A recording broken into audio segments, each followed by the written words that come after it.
C'est bon, on y va. C'est bon. C'est parfait. Eh bien, bonsoir tout le monde, Erev Tov. Voilà, on a passé le mois de Kislev, on a passé Yutet Kislev, on a passé Hanouka, on a passé Etevet. Les dates s'entrechoquent. On avance donc dans l'année, on avance dans notre avoda et on continue. On continue. Les derniers Nitzotot, tout le travail commencé depuis bien longtemps est tellement développé par Yosef Hatzadik, comme vous savez, la Chassidoute explique longuement. Pour l'élévation de l'âme de notre ami, si vous pouvez l'annoncer. Oui. Alors donc, nous répétons que le cours de ce soir donc est dédié, donc est consacré à l'Ilou Nishma de notre ami Waki. Voilà, donc chaque mot Torah qu'on a sera une aide pour l'Aliat Neshama et qu'il soit pour nous un Meïd Tosher, un défendeur, un avocat pour notre Mirette aussi.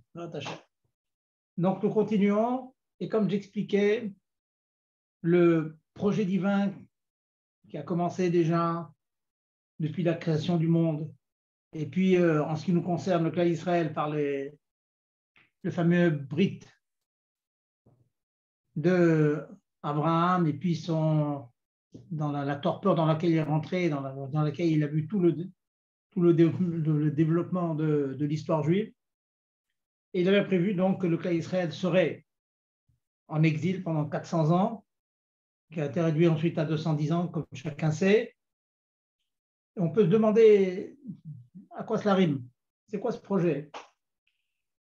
La Kabbalah, en particulier, développe ce thème, explique que ce projet des 400 ans de la descente du Sefer Tzadik en Égypte, le fait qu'il ait pu ramener son père, le plus grand des Avot, tout ça, ça faisait partie du projet divin.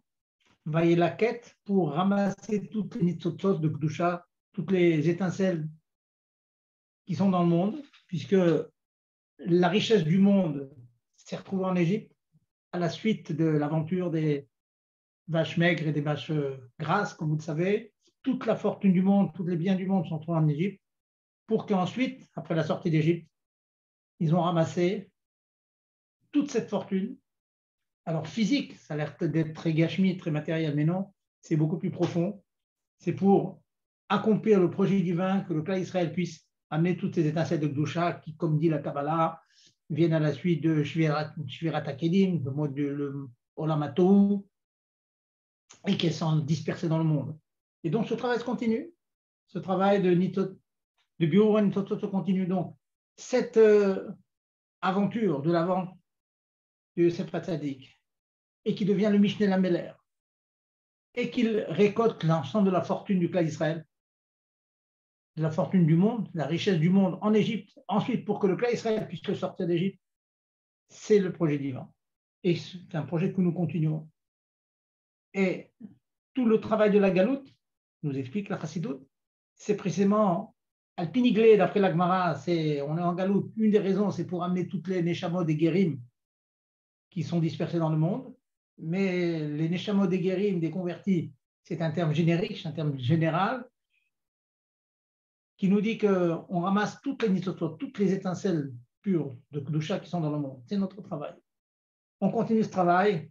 On a envie de dire maintenant, ça y est, on a bien travaillé, surtout que le Rabbi nous a dit que le Avodat Nitzotot, Rabbi Rurim, Enigmera, non, il ne nous reste plus maintenant que être Mekal Bepene Mashiach. Mais tout ça, ça fait partie d'un projet. Et ça, il faut s'expliquer à soi-même, à sa famille, à ses enfants, à ses amis, qu'il n'y a rien de FKR, la galoute des 400 ans d'Égypte, réduit à 210 ans, et tous ces milliers d'années de galoute, ça fait partie du projet divin pour purifier le monde et l'amener à servir Dieu, que la gashmi du monde serve Dieu. Je vais reprendre juste un petit point avant de reprendre donc, à la chôte. Il est déjà un peu tard, il est déjà 8 h quart. La fin, nous terminons. Nous allons dire Chazak Benit Razek. Nous sommes dans Parashat Vayechi, la dernière paracha de Sefer Bereshit. Et on sait qu'en général, il faut être Messaïm Betov. quand on finit quelque chose, la Gemara s'arrange en général pour qu'on finisse toujours par quelque chose de positif. Or, comment, si on peut dire, se termine, la Torah n'est jamais terminée, mais les événements étaient finis, elle finit par quoi la Koura, l'enterrement de Yosef Hatzadik. Le Chumash finit comme cela. Or, l'enterrement d'un Tzadik, aussi grand puisse être sa valeur, son impact et que sa neshama s'élève dans tous les mondes, il en reste pas moins que le départ d'un Tzadik, c'est quelque chose de triste. Alors pourquoi la Torah, qui a l'habitude de nous enseigner ce principe, mais ça élimine Tov, on finit avec du positif, qu'on finisse par quelque chose qui semblerait être du négatif.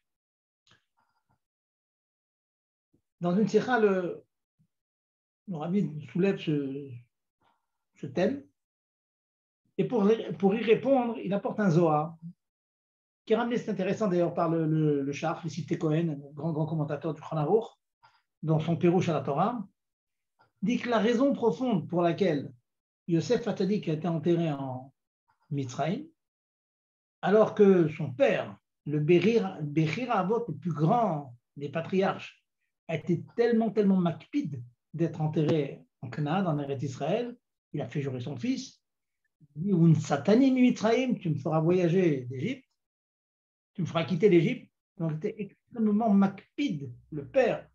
Yaakov Avinu, être enterré en Eretz Israël, enterré en Canaan. Et son fils, qui était le Mishnah Meler, le plus grand de sa génération, dans sa génération, eh bien, il était enterré en Égypte. Nous dit donc le Zohar Kadosh la chose suivante, très très beau. C'est une Messirut Nefesh qu'a fait Yosef Hatzadik d'accepter d'être enterré en Égypte. Tout ça, à Kabbalah, il vient à plusieurs psukim, plusieurs explications. Pourquoi? Parce que lui était à même de protéger sa génération des méfaits de la galoute. Parce que le cas Israël, Biyotam Bemitzrayim, afin qu'ils aient la force de supporter la galoute, il fallait que le tzaddik Ador, après bien sûr les Avot, qui était Yosef Hatzadik, soit enterré avec eux. Or, Yosef Hatzadik, vous savez bien, c'est celui qui était attaché, on peut dire, à la matérialité du monde, bien qu'il était extrêmement élevé. Il a implanté, comme la Chassidut explique, la Havat Hashem dans les Neshamot du clan d'Israël, la Havat Hamesuteret, la Havat cachée en chaque juif est lien parce que Yosef Hatzadik a implanté ça dans tout le clan d'Israël. Malgré tout, le travail qu'il a fait d'être le Mishnah Meler, d'amener les fortunes matérielles, c'est lui qui a fait ce travail-là. Donc c'est lui qui était à même de protéger matériellement le clan d'Israël. En galoute en Égypte. Yaakov Avinu, lui, il était Koul Kodesh. Pas comme son père, comme il n'a jamais quitté d'Israël, Canaan. Il s'est arrivé de quitter, mais quand il est arrivé en Égypte, il était en Eretz Goshem. Une terre, comme c'est partie d'Égypte, certes, mais il n'y avait que des troupeaux, n'était pas habité. Donc il était Koul Kodesh pendant les dernières 17 années qu'il apparaît, où il était épanoui, il a pu être Béchalva, être tranquille. Donc, lui devait être enterré, Yaakov Avinu devait être enterré en Eretz Israël. Il était tout le Koul Kodesh. Mais la lutte contre la galoute, contre les méfaits de la galoute, l'impureté de la galoute, c'est Yosef Hatzadik qui l'a fait. C'est lui qui a pu, c'est extraordinaire, tout seul, le maître du monde, tout seul, épouser une femme pure, avoir des enfants qu'il a éduqués dans le Derech HaTorah, en étant tout seul, ça c'est la mala de Yosef Hatzadik. Et Yosef Hatzadik devait continuer ce travail-là, c'est pour ça qu'il a accepté, c'est Moser Nefesh, d'être enterré en Chutz Haaretz. Très très beau idée, c'est une idée très très belle, c'est un Zohar rapporté par le Shach dans son Pérouche à la Torah. Donc il était là, mais sur Nefesh, je reste en galoute, je protège la génération qui va vivre en galoute, et pas seulement la galoute d'Égypte, mais la galoute, la nôtre, qui est tellement longue et qui n'en finit pas de finir. C'est la raison pour laquelle il est enterré d'Afka ben Misraïm, que seulement là-bas, son srout, sa force, avait la force et la puissance de protéger le clan d'Israël. Et c'est la raison pour laquelle le Chumash finit, le Chumash Bereshit finit, Aaron ben Mitzrayim, il a été mis dans le cercueil en Misraïm. Et juste après, qu'est-ce que l'on dit une fois qu'on finit ce passouk de Vayechi, de Sefer Bereshit, le cas Israël dit quoi? Comment on finit? Chazak, Chazak, Venitrazek. Par le fait que le tzaddik Ador, il est enterré avec le cas Israël en Chutz La'aretz, dans la galoute, il nous donne la force de pouvoir finir avec Chazak, Chazak, Venitrazek. Et donc finalement, ce n'est pas Messayem Bedavara, c'est Messayem Davartov. Le tzaddik est entouré avec l'Israël, il le protège, les Megin sur lui, la force de le protéger. Chez où, à Chosek, chez Mekablim, Yosef Atzadik, c'est la force, la puissance que nous prenons, que nous assimilons de Yosef Atzadik. Bioto Bemetza, la galoute, quand on est dans le confinement de la galoute.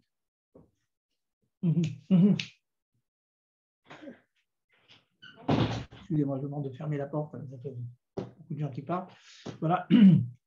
Bioto Bemetza, la galoute, ad et jusqu'à quand? Jusqu'à ce que, eh bien, que je donne l'ordre à Mashiach de se dévoiler.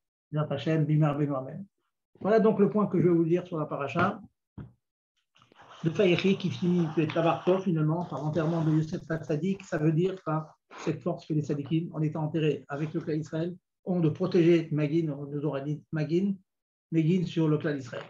Voilà donc l'enseignement, et nous, on sait combien les tzadikim qui sont enterrés en Chutz La'aretz sont là pour nous protéger, nous donner la force de continuer notre avoda, malgré le chocher kaful koupal, comme le Rabbi a répété, on est dans un chocher absolu. Mais à côté de ça, on sent quand même qu'il y a un appel dans le monde entier, même dans les nations, on sent un appel quand même, un besoin de Rouhaniout, à côté de cet appel qu'ils ont de Gashmiout, de matériel. Ils ont besoin aussi d'autres choses, de revenir, comme on a entendu dans les nations, à l'essentiel, hein, de revenir à l'essentiel. L'essentiel, c'est à l'essence du monde, c'est-à-dire à Dieu, pas de Dieu. Voilà donc. Nous continuons donc cette avoda, hein, bien étudier Chassidut, comme on nous a demandé au mois de Kislev, tellement de force, et maintenant on rentre dans les mois un peu moins chassidiques, mais avec cet impact que nous avons assimilé du Yutet Kislev et de Hanouka. Nous allons reprendre une melacha que nous avons commencé déjà, puis il y a eu l'interruption de Hanouka, puis d'autres. Nous étions à la melacha de Borer. Je vais commencer par de divers exemples et on va revenir sur cette melacha parce que, au-delà des principes qu'on a établis, que je vais brièvement vous rappeler, il faut rentrer dans les pratiques, dans les détails. Parce que c'est dans les détails que souvent on se demande est-ce que cela c'est borer, est-ce qu'il n'est pas borer? Oui, de quoi ça dépend. Donc on va rentrer plus dans les détails. Borer, je traduis, c'est trier. Dans le Mishkan, il y avait un mélange de petits cailloux, des morceaux de bois, mélangés avec les grains, après avoir passé un certain nombre de melachot. On a vanné, beaucoup de choses. Maintenant, on enlève les saletés, on enlève les morceaux de bois, on enlève les pierres qui sont mélangées avec les grains. Cette melacha s'appelle borer, trier l'absolète, enlever l'absolète. Obsolète, ça veut dire ce qui est négatif, ce qui ne nous intéresse pas. Il y a cependant une tolda de borer, il y a un dérivé de borer qui est de séparer deux minimes différents, deux espèces différentes, même qu'elles ne soient pas définies comme quelque chose qui est obsolète, qui est des déchets qu'on va jeter. Non. Effectivement, le havmlacha, c'est d'enlever les saletés, d'enlever les pierres, d'un mélange, etc., les choses qu'on va jeter. Mais le fait aussi de faire des paquets indépendants, par exemple, vous avez des fruits mélangés, vous avez dans un paquet, vous avez et des noix et des noisettes et des raisins secs et des cacahuètes, etc. Et puis vous faites des paquets avec ces éléments, le paquet de raisins secs, le paquet de cacahuètes, le paquet d'amandes ou de noisettes, etc. Le fait de faire des paquets, c'est une tolda. C'est une tolda, donc ceci est interdit, même que finalement on va tout manger. Mais le fait de faire des paquets comme ça, indépendants, de faire des groupes, de mettre chaque mine à sa place, chaque question, c'est aussi intéressant. Maintenant, nous avons établi, donc je reviens sur ce point, c'est que borer n'est défini comme borer, comme l'interdiction de trier, que si les éléments que je trie ont la agdara, la définition de mélanger. Trier égale le contraire de mélanger. Si on veut dire démélanger, enlever le mélange. Qu'est-ce que je veux avec ça? Je veux avec ça que lorsque les éléments en question ne sont pas considérés comme mélangés, et ça je vous ai fait déjà une liste d'éléments qui ne vont pas être considérés comme mélangés, donc pour lesquels il sera permis de trier, il faut donc, je disais, pour qu'il y ait tri, il faut qu'il y ait d'abord mélange et que j'enlève le mélange. Et je vais vous apporter donc un certain nombre de cas où les éléments en question qu'on est amené à trier ne sont pas mélangés. Et s'ils ne sont pas mélangés, le fait de les séparer, de faire des groupes, etc., ne sera pas défini, ne sera pas déterminé comme étant la melacha de trier. Prenons quelques exemples. Le premier qui est ramené dans les poskim, c'est, on a un accord dans la Gemara sur ça, lorsqu'on a un élément solide qui est suffisamment gros, on va dire comme une grosse olive, comme un petit œuf, un œuf, et que cet élément solide est plongé dans un liquide. Vous avez un bouillon, une soupe, dans laquelle il y a des œufs, des pommes de terre, une pomme de terre comme une grosse olive, qui a une certaine grosseur, pas toute petite comme un pois chiche, un peu plus grand qu'un pois chiche. Eh bien, nous avons une preuve de la Gemara que le liquide dans lequel est plongé cet élément-là, l'œuf, etc., la pomme de terre, n'est pas considéré comme, ou rave comme mélangé. Ce qui fait qu'il n'y a aucune interdiction de séparer ces deux éléments. Extrêmement intéressant. Puisqu'il n'y a pas de mélange, il n'y a pas de tri lorsque je les sépare. Ce qui fait que si dans mon bouillon, imaginez que j'ai un bouillon, je voudrais enlever la viande, les pommes de terre, les œufs qui sont dans le bouillon. Je veux les enlever de la grosse marmite. Pas pour les manger tout de suite.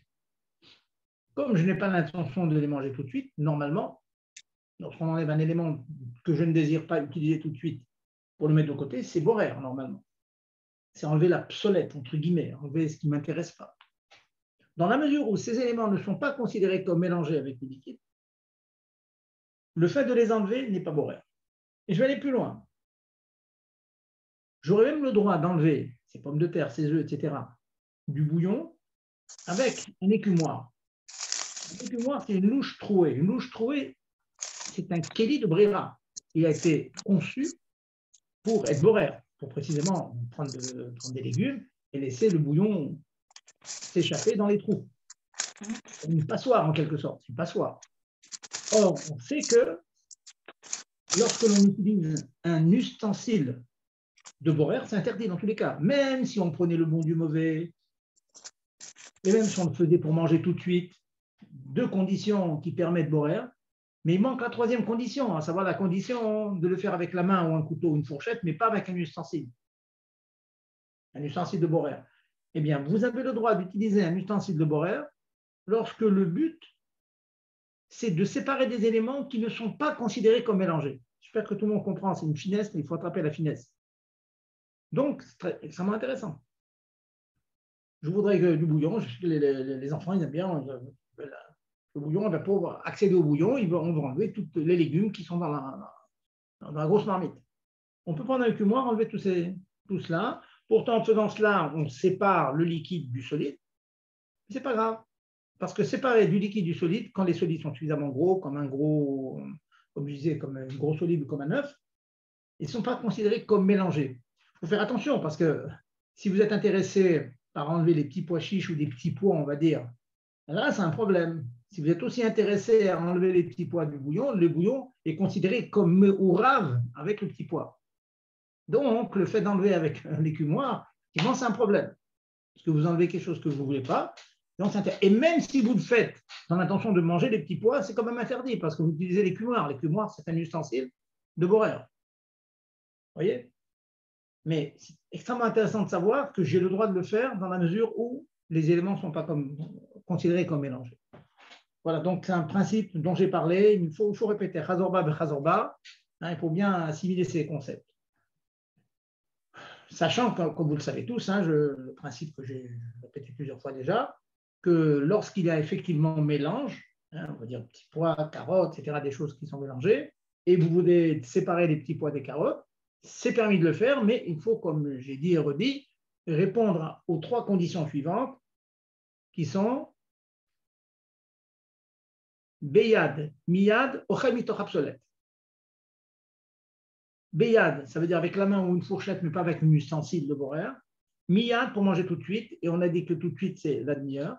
Et prendre de bon du mauvais, Ochel mitoch absolet. Voilà, c'est le slogan, si vous voulez. Beyad, Miyad, Ochel mitoch absolet. Si on répond à ces 3 conditions, on a le droit de faire la brira. Mais c'est une brira. Je suis en train d'être borer. Mais pourquoi c'est permis?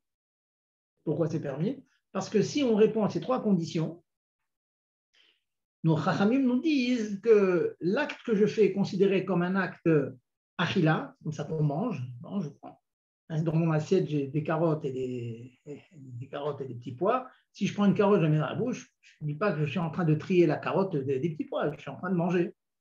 Pour interpréter, cacher en fait cette espèce de tri qu'on est en train de faire, dans les faits, on fait un tri. Des poils, on fait un tri. Oui, mais si je réponds aux 3 questions que je viens de dire maintenant, aux trois conditions que je viens de dire, aux 3 paramètres que je viens de dire, d'abord, je prends le bon, ce qui m'intéresse, je le prends avec une main ou avec une fourchette, et en plus, je le fais pour manger tout de suite, alors je dis que je suis en train de manger, je suis en train de trier.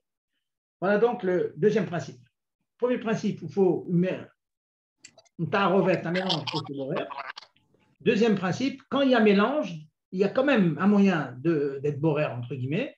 Et pourquoi? Parce que ce n'est pas considéré comme la malacha de borer, c'est dans le cas où je réponds aux 3 conditions que je viens de dire. Maintenant, passons au cas concret. Je vais vous dire des cas concrets de tout ça.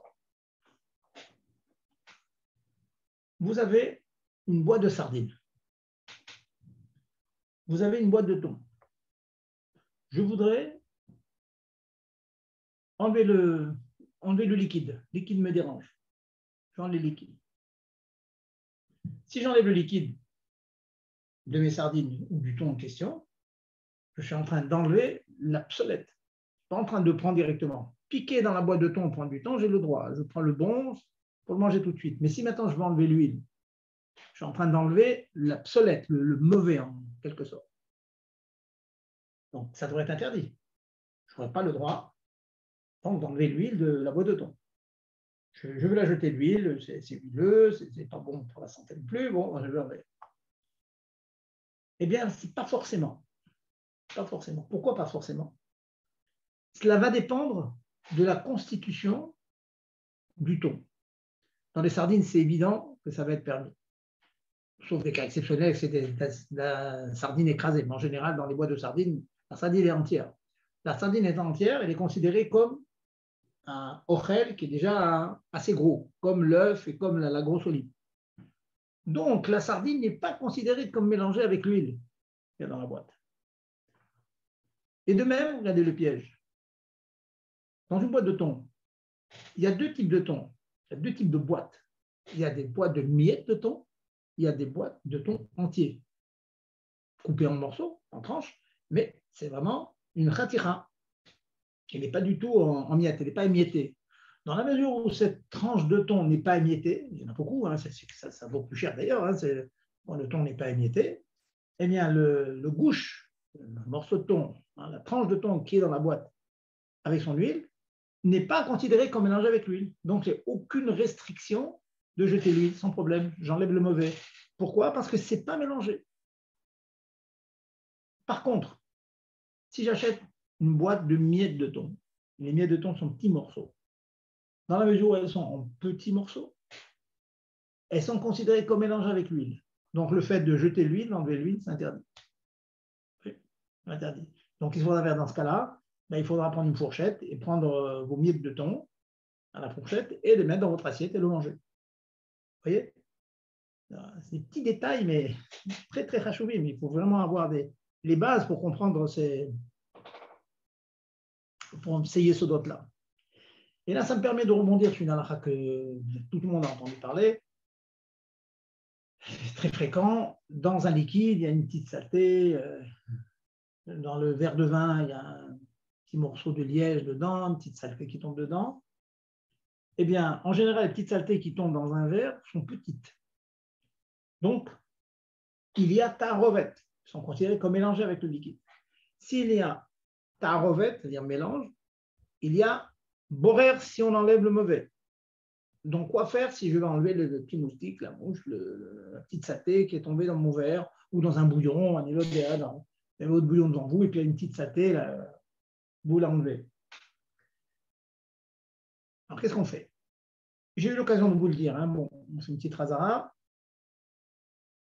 Dans Shulchan Aruch, Mourazaken, il a un sac sur lequel il est rosaire dans le fido.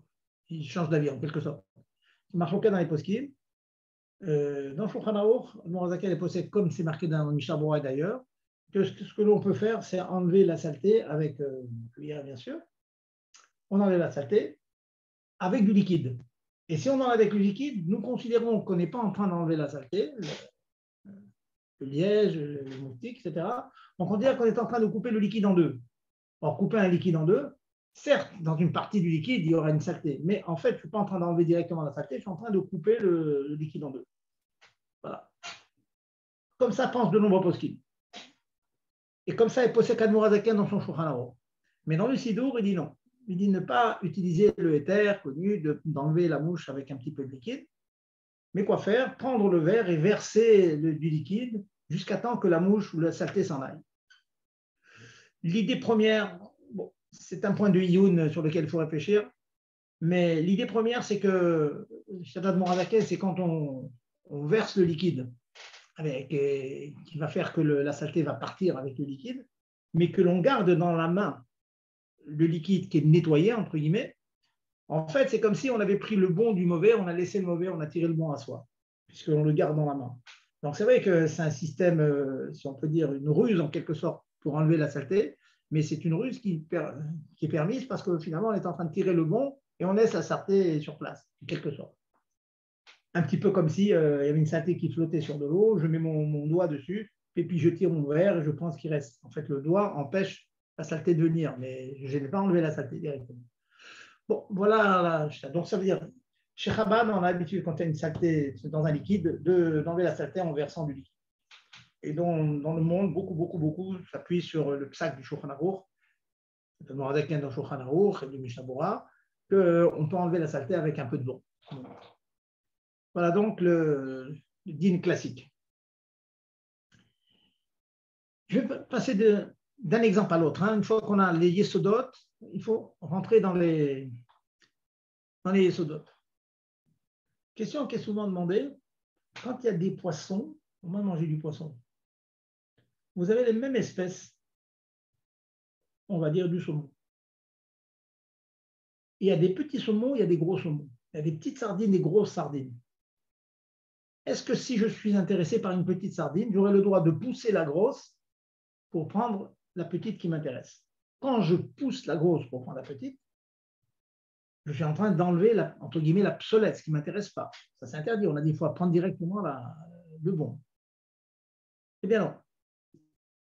Les poskim disent, quand on a la même espèce de poisson, le fait qu'il y en ait des petits et des grands, ce n'est pas considéré comme deux espèces sur lesquelles il y aurait borer. C'est la même espèce, ça s'appelle minechad. Quand il y a le minechad, même quand on a des petits et des grands, et je préfère le grand ou le petit, cette préférence ne crée pas une situation où on appelle qu'il y a deux minimes, il y a deux espèces. Non, c'est la même espèce. C'est récent comme un fin. Une orange, une mandarine. S'il y a des grosses oranges, des petites oranges, il y a des grosses mandarines, des petites mandarines. Si vous cherchez une grosse ou une petite, vous avez le droit de chercher, de fouiller, d'enlever ce qui ne vous intéresse pas, de prendre celle qui vous intéresse. C'est moutard. Moutard, tout simplement parce que c'est le minérad et il n'y a pas borer dans le minérad. Je rentre encore dans les détails. Imaginez que dans le même mine, on va dire des avocats. Il y en a qui sont mûrs, tout à fait mangeables, il y en a qui sont encore très durs. Alors là, oui, je rentre vraiment dans les détails, les poskim se cassent la tête sur les agdarot dans ça, dans les définitions. Si vous en avez un qui est très dur, que le rôle des gens ne mange pas quand il est trop dur, il est considéré comme obsolète. Donc, si vous commencez à toucher maintenant l'avocat et vous voyez qu'il est dur, presque personne n'en veut, et vous l'enlevez, c'est considéré comme l'obsolète. Si par contre, il est moins mûr que vous le désirez maintenant, mais il est quand même assez mûr, mangeable, c'est considéré comme de même mine. Vous voyez, là, vraiment, les poskim se rentrent dans des petits détails. Ça veut dire, dans la même espèce, on va pouvoir créer deux minimes dans la même espèce si on a un qui est tout à fait apte à être mangé tout de suite et d'autres qu'on mange bedocha gadol. Bedocha gadol. Il y en a qui sont presque immangeables d'ailleurs. Je continue dans cette recherche. La peau de poulet, ça me permet aussi d'ailleurs de parler de la pluche épluchée. Si on réfléchit, théoriquement, il devrait être interdit d'éplucher un fruit. Pourquoi? Tout simplement parce que quand vous épluchez un fruit, vous êtes en train d'enlever ce que vous considérez être le mauvais. On va dire une peau qui est un kiwi, la peau de kiwi, je ne pense pas qu'il y a grand monde qui mange ça, c'est vraiment pas bon. Donc quand vous enlevez ça, vous enlevez le mauvais pour accéder à l'intérieur. Et j'ai envie de vous dire, il y aurait un moyen d'accéder à l'intérieur sans enlever la peau. Par exemple, couper le kiwi en deux et on peut gratter à l'intérieur, prendre le bon. Malgré tout, les poskim disent qu'on a le droit d'éplucher l'iklof perimuta. Bien sûr, pas avec un épluche-légumes, parce que l'épluche-légumes, l'économe, c'est un ustensile de boire. Mais avec un couteau, c'est mouta. Comment ça se fait? Voilà que je suis en train d'enlever le mauvais. La réponse, elle est toute simple. C'est un mot passe-partout. Ça s'appelle derer achila bekach. C'est le derer comme ça, puisque c'est très peu de gens qui coupent le fruit en deux pour prendre ce qui est à l'intérieur. Donc le derer haolam, tout le monde, épluche, enlève la clipa pour manger ce qui est à l'intérieur. Donc, ça ne s'appelle pas, je n'ai pas le problème de dire que je suis en train d'enlever le mauvais. C'est comme ça qu'on accède à ce qu'il y a dedans. On accède en enlevant la partie qui me dérange. Vous voyez, ça c'est bien attraper cette chose-là. Et comprenez bien la nuance, même qu'il y aurait un moyen d'accéder aux fruits à l'intérieur sans éplucher, comme je vous ai dit, coupant le fruit en deux et en prenant l'intérieur, malgré tout, ce n'est pas du tout le derrière de faire comme ça, c'est le cas d'exception. Le derrière, c'est d'enlever la peau. Donc, c'est permis. Mais bien sûr, avec les conditions de borer. Ça veut dire avec un couteau et pas un ustensile. Deuxièmement, pour manger tout de suite. Si vous avez compris cette petite akdama, cette introduction, on peut se poser la question sur la peau de poulet. Là, du poulet, il y a la peau dessus. Quelqu'un voudrait enlever la peau de poulet. La peau de poulet, c'est quelque chose qui est tout à fait mangeable. Donc, une personne, on va dire, qui aime la peau, mais il n'a pas envie d'en manger maintenant. Bon, diverses raisons, il est au régime, c'est gras, il ne veut pas la manger. Dans la théorie, c'est le même mine que le poulet lui-même, le blanc de poulet. Et certains pensent d'ailleurs, qu'ils pensent que la peau de poulet, on peut l'enlever, même si on ne veut pas manger tout de suite le poulet. C'est-à-dire c'est plus calme, c'est plus facile que éplucher un pamplemousse. Pamplemousse, personne ne mange la peau de pamplemousse. Donc, ça ne sera permis que si on veut manger le pamplemousse tout de suite, miyad, dans la demi-heure. Mais la peau de poulet, à mesure où elle est mangeable, théoriquement, il n'y aurait pas de problème. On pourrait l'enlever, je n'ai pas envie d'en manger maintenant, mais bon, c'est auto-amine. Comme si je coupe une pomme en deux et puis je veux manger une moitié, pas la deuxième. Je ne dis pas que la deuxième moitié, c'est obsolète. Je ne peux pas la manger tout de suite, c'est tout. Et c'est tout à fait mangeable. Malgré tout, les poskim, il donne un chou de Igrot Moshe. Il dit que si quelqu'un est sonné, quelqu'un n'aime pas vraiment, il n'aime pas la peau, ça le dégoûte, c'est trop gras, etc., il n'aime pas la peau, ça prend un schème de mine acher. Ce n'est pas le même mine que le poulet lui-même. Quelqu'un n'aime pas vraiment, il n'aime pas. Donc pour lui, c'est considéré comme une obsolète. Donc cette peau de poulet, il ne pourra l'enlever qu'avec les conditions de borer. Comprenez bien, je dis bien maintenant, la question n'est pas de savoir si c'est complètement interdit ou non. La question, c'est de savoir est-ce qu'il y a borer ou non. D'après les premiers, il n'y a pas du tout borer, donc je peux enlever la peau même si je veux manger le poulet dans 1 heure ou 2. d'après la deuxième chita qui pense que oui, quand il est sonné au taux, il n'aime pas ça du tout, c'est obsolète. Ça ne veut pas dire qu'il ne peut pas manger, il peut enlever la peau, mais il peut enlever la peau comme on a le droit d'enlever la peau d'un kiwi. Ça veut dire avec un couteau et pas un ustensile spécial pour ça, un économe, et deuxièmement, pour manger tout de suite. Vous voyez? Bien comprendre. Ça, c'est le din de la peau de poulet. Vous voyez, c'est un petit détail, mais on voit que les poskim rentrent dans chaque détail, chaque chose que l'on montre, il faut faire attention. Encore un din. Quand j'enseigne Borer, chaque fois, on a des nouvelles chez l'autre, parce que chaque cas appelle réflexion. Vous avez des fruits, on a acheté des fruits, les fruits sont tombés par terre, ils sont poussiéreux. On voit de la poussière visible dessus. Il faut que le temps avance, donc je vais vous dire encore quelques halakhot, et puis je vais écouter vos questions. Je suppose que vous avez des questions. Donc je vais en dire quelques halakhot dans lesquels je tâche de mettre l'ensemble des principes. Donc des tomates sont tombées par terre, sont toutes poussiéreuses. Est-ce que j'ai le droit de les rincer sous le robinet? Est-ce que j'ai le droit de les mettre dans un ustensile dans lequel je mets d'eau? Et je laisse tremper mes tomates ou mes fruits dedans, de telle sorte que l'on nettoie. La réponse est que je peux rincer le... Non, je m'arrête tout de suite pour que ce soit clair. Si les fruits sont propres, mais que je les nettoie par hygiène, parce qu'il y a peut-être des insecticides dessus, parce que des gens ont touché, des gens qui sont macpides, les gens ont touché la tomate, donc ils veulent absolument nettoyer, ça, il n'y a strictement aucun problème. Dans tous les cas, on peut les passer sous l'eau, on peut les mettre dans un kéli avec de l'eau, il n'y a aucun problème. Si vous avez des raisins à la maison, les raisins sont propres, bien propres, mais on les met dans l'eau parce qu'on a envie qu'ils soient, on ne sait jamais, les gens ils ont trifouillé les raisins, et certains sont dérangés par le fait que tout le monde a touché ces raisins. On les met dans l'eau, c'est-à-dire aucun problème. Aucun problème, parce qu'on enlève quoi? On enlève des microbes, on enlève des choses invisibles, donc il n'y a pas de boire. Par contre, et c'est ce dont je parle maintenant, c'est que les fruits sont tombés dans la poussière et la poussière sont sales. Eh bien, le psak est qu'on a le droit de rincer les fruits sous le robinet, mais il nous est interdit de les mettre dans un ustensile quelconque, sous pierre, avec de l'eau dedans. Yeshma el Ariel, il y a de quoi réfléchir, c'est quoi la différence?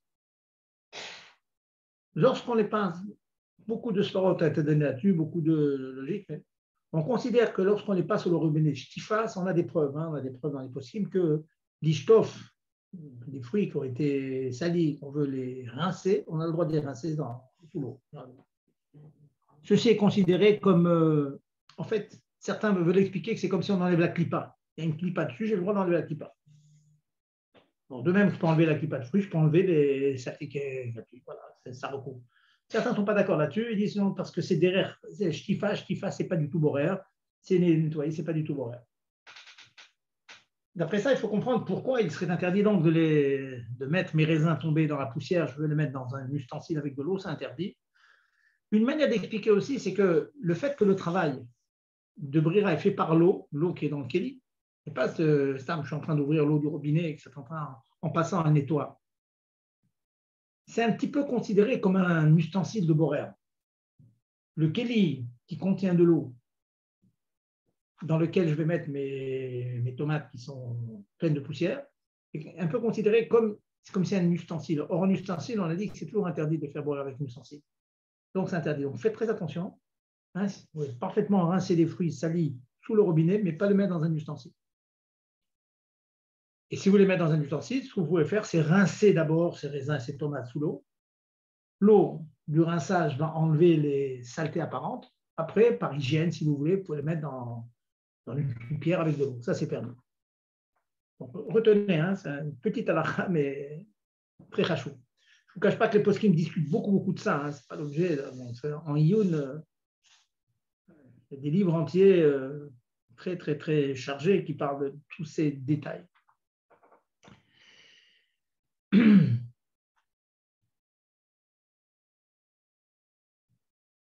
Un cas aussi fréquent, c'est quand vous avez une grappe de raisin et vous avez un raisin qui est un peu pourri, qui est sale, qu'on ne veut pas manger, l'enlever de la grappe, c'est un problème. Les raisins sont considérés comme meouravim, comme mélangés. Donc, il y a problème d'enlever les mauvais.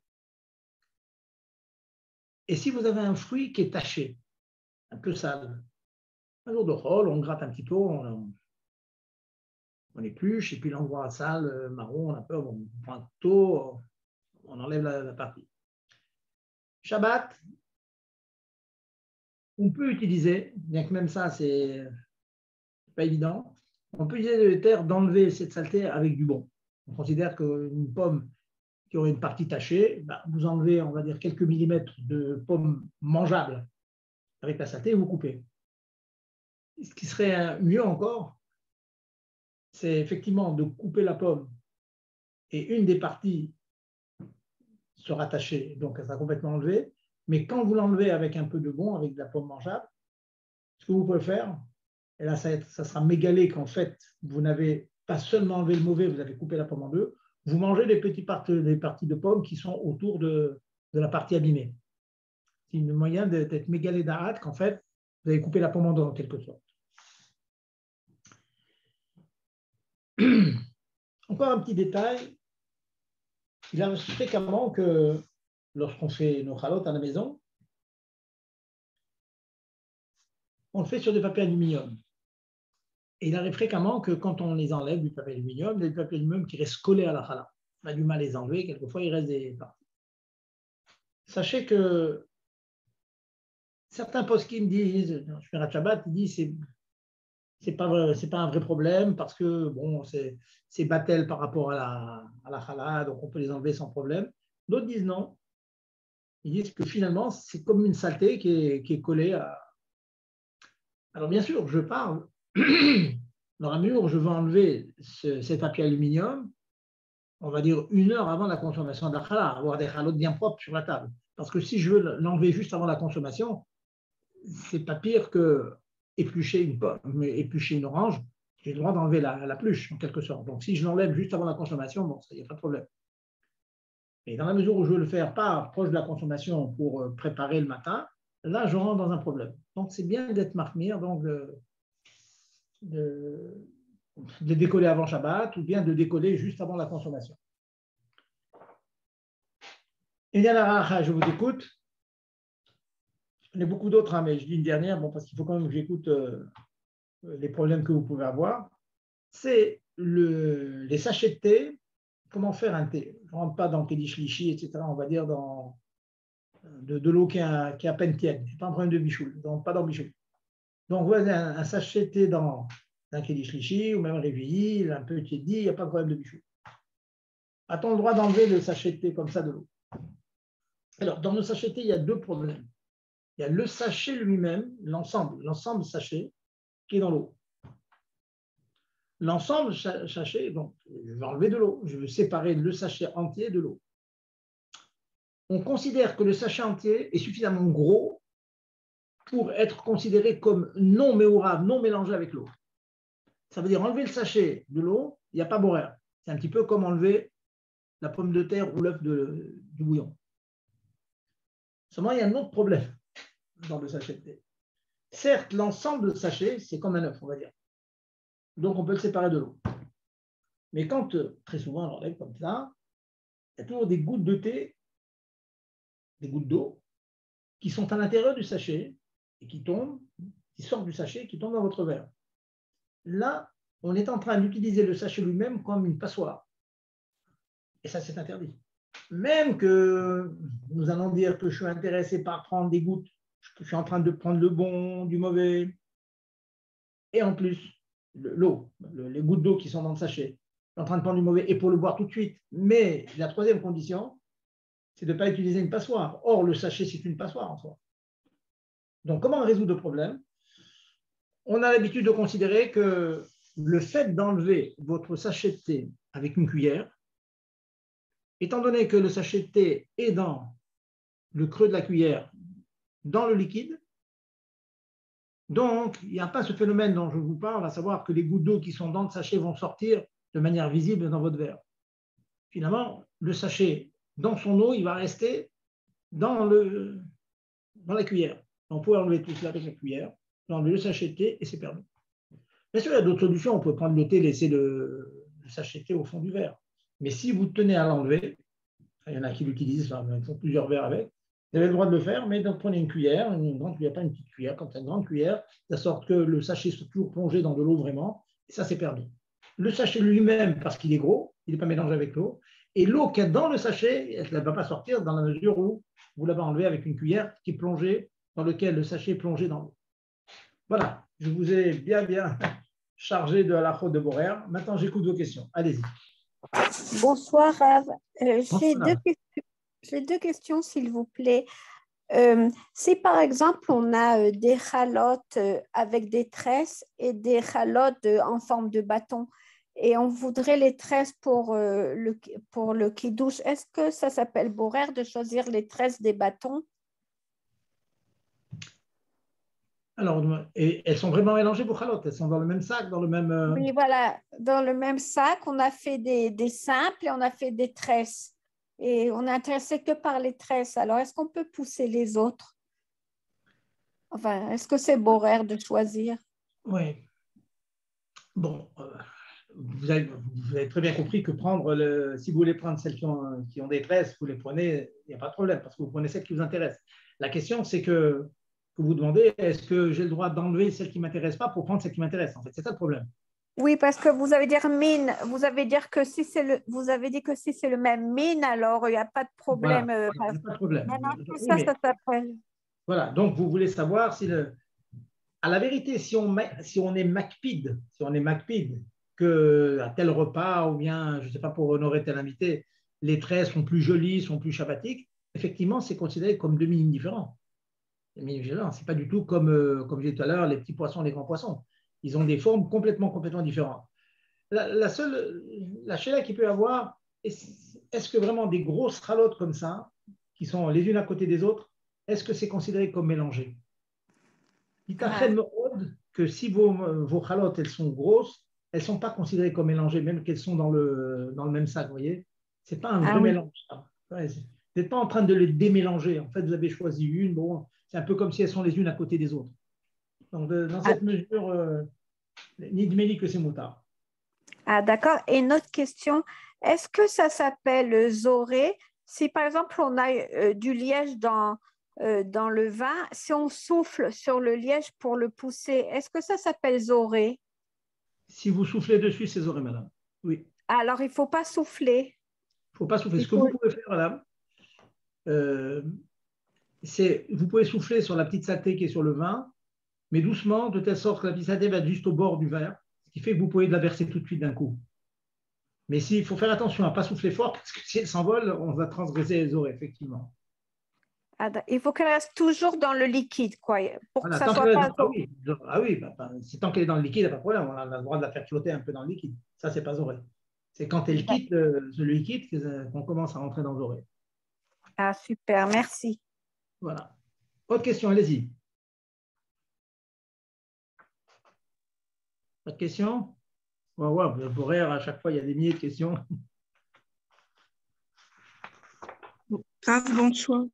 C'est au niveau des livres. Moi, je ne sais plus comment ranger mes livres le Shabbat. Alors, j'ai pas dû comprendre certaines choses. Donc, j'aurais bien aimé savoir comment j'utilise. Par exemple, j'ai des birkonim. Ils sont tous dans un même endroit. Quand j'ai fini mon birkat Amazon, je ne sais plus si je peux le remettre avec les birkonim. J'ai plus rien compris. Alors,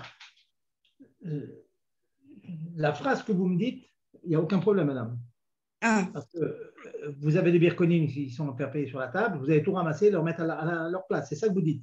Oui, j'ai un présentoir avec que des birkonim. Très bien.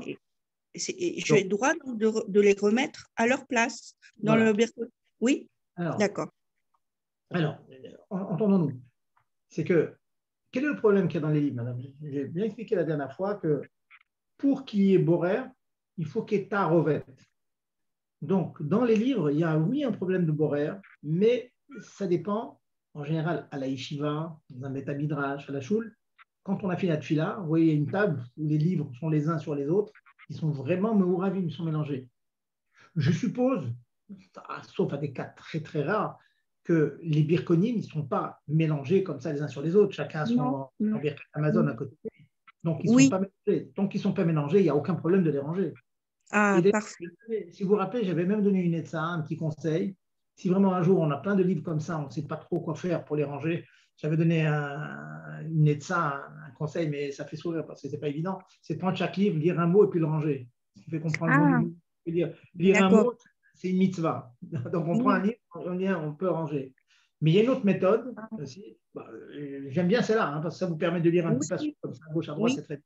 C'est, comme j'ai dit la dernière fois, un nouveau mot, démélanger les livres, enlever le mélange. Ça veut dire qu'on a le droit de prendre tous les livres mélangés comme ça, on les sépare les unes des autres. Je ne trie rien du tout, hein, je les pousse, je les mets à 5 cm l'un de l'autre.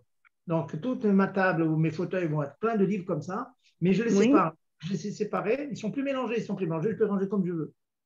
D'accord. Attention, alors, marqué dans la Gemara, ça. La Gemara, elle a tout mélangé. Je vais donner comme exemple, si vous vous rappelez, vous voudriez maintenant ranger vos fourchettes, couteaux, etc. Tout mélanger. Si vous commencez à prendre des couteaux, les mettre à leur place, des fourchettes, c'est pas shoot, c'est faire un tri. C'est faire le stock de couteaux, le stock de fourchettes en deux cuillères. Bon, une blague, mais une blague vraie. Vous pourrez prendre tous vos couverts, vous les jetez, comme ça, vous les jetez en l'air. Chacun va se trouver par terre à quelques centimètres l'un de l'autre, ils ne sont plus mélangés. À ce moment-là, vous pouvez choisir vos couteaux, vous les ranger, vos fourchettes de côté, vous les rangez. Est-ce que vous comprenez? D'accord. Donc, non, mais, on peut mettre les cuillères d'un côté. Donc, si j'ai bien compris, donc une fois que mes livres ne sont pas mélangés, j'ai le droit de prendre par exemple mon chumash et de le remettre avec tous les autres chumashim. Ce n'est pas ça trier. Alors d'accord. D'accord, non, je ne comprenais plus. Merci beaucoup, Rav. Oui, bonsoir, Rav. Excusez-moi, je reviens sur les avocats. Avant de faire ma salade d'avocat, j'ai le droit ou non de prendre l'avocat le plus mûr pour faire ma salade? Est-ce qu'il n'y a pas de problème de boraire dans ces cas-là? Entendons-nous. Vous êtes en train de trifouiller un petit peu ça que vous dites. Les avocats, et je vais prendre le plus mûr. Alors, déjà, si vous choisissez, vous êtes en train de choisir, on va dire, vous trouvez le plus mûr, vous le prenez, vous faites votre salade. Oui. Si la salade va être consommée dans la demi-heure qui vient, oui. De toute façon, il n'y a pas de problème de boraire, parce que vous répondez aux conditions Beyad, Miyad, Ochan, Obsolète. Vous prenez ce qui vous intéresse, vous le montez dans la demi-heure et vous le prenez, vous le coupez avec un couteau. Donc, ou vous prenez avec la main, encore mieux. Donc, il n'y a pas de problème. Ce dont j'ai parlé, j'ai parlé tout à l'heure, c'est dans un cas où je n'ai pas l'intention d'utiliser. Je suis en train de faire 2 tas. Je prépare pour manger dans 1 heure ou 2 après. Ah, ok, d'accord. Si je prépare dans 1 heure ou 2 après, j'ai dit que si les avocats sont un peu mûrs ou très mûrs, ça s'appelle min echad et j'ai aucun problème de boraire.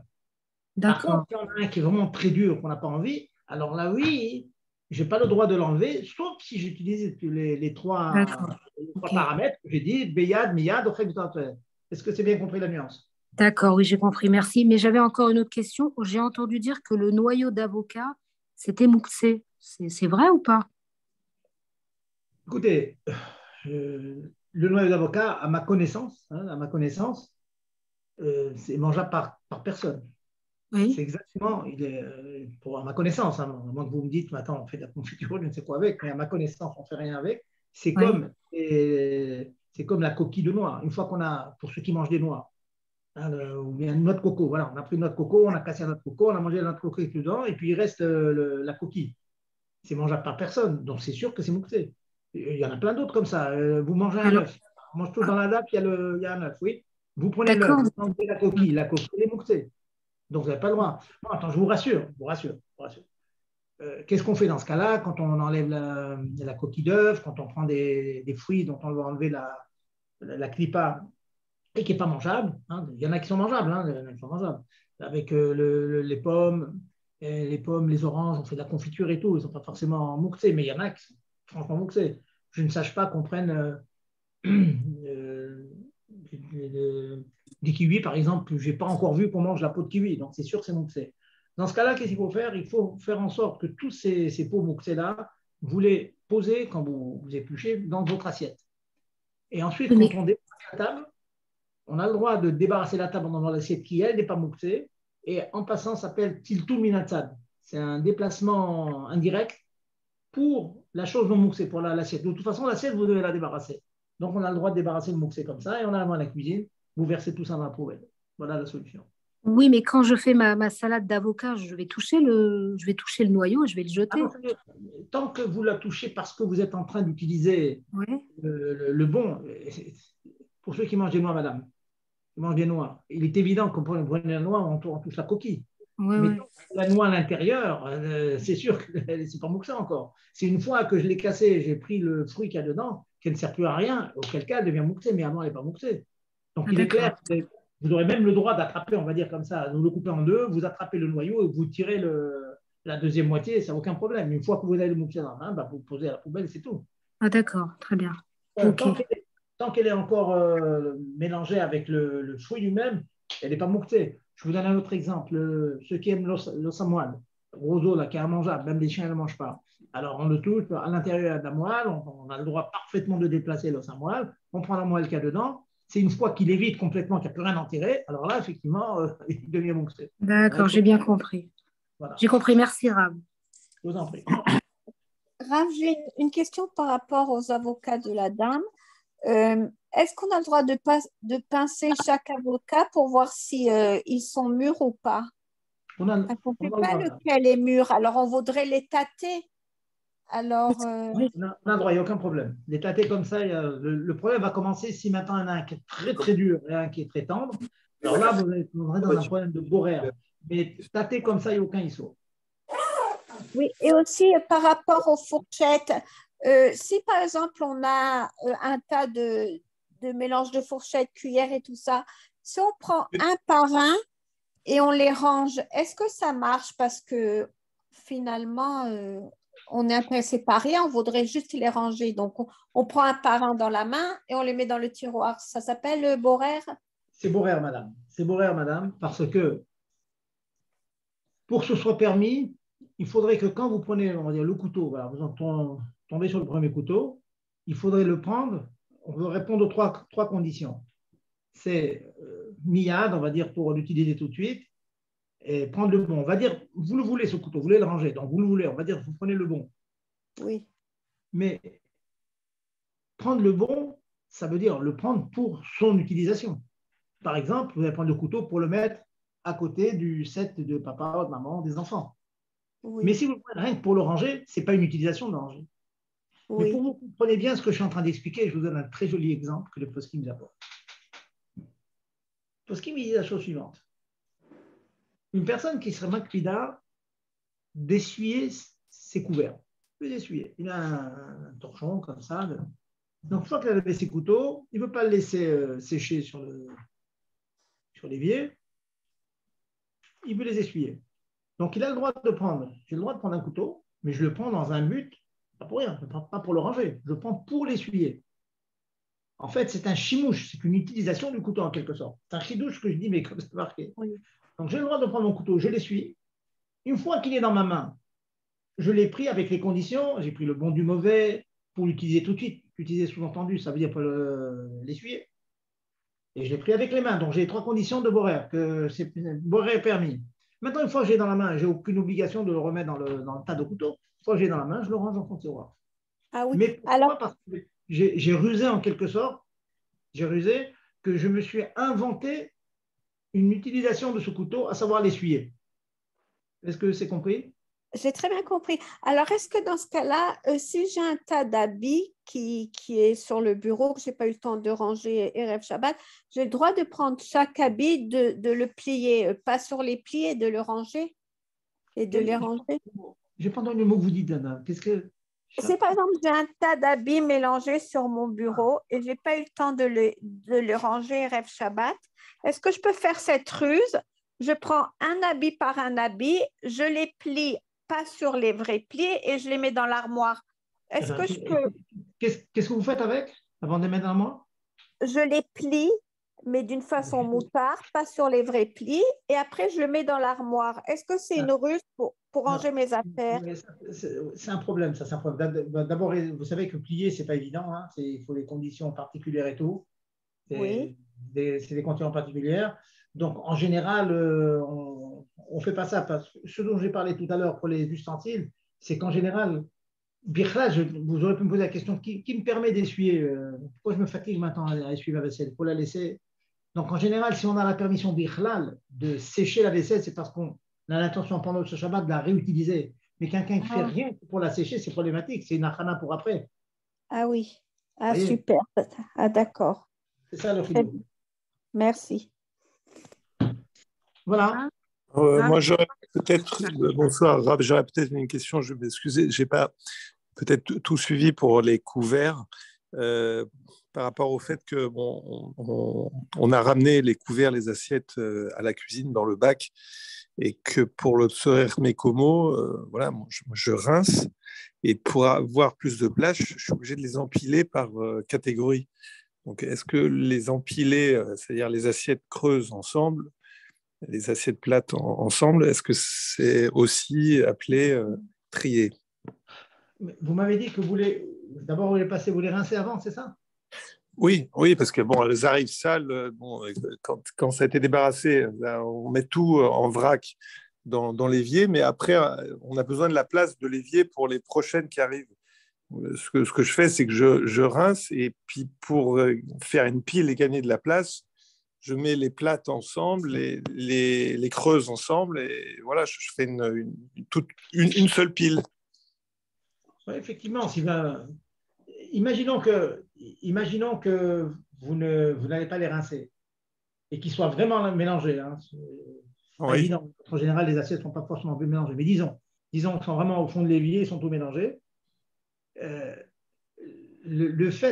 Est-ce que le fait de le rincer, ça fait partie vraiment de la manière habituelle de les entasser?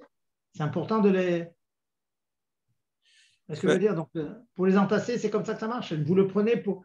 Si effectivement, c'est le moyen qui vous amène, c'est grâce à ce moyen que vous le passez sous le robinet, que vous posez les entasser, sinon, on va dire, il reste un tas de saleté dessus, on ne peut pas les entasser. Oui, non, mais c'est vraiment ça. C'est-à-dire, Voilà, si vous voulez, parce que...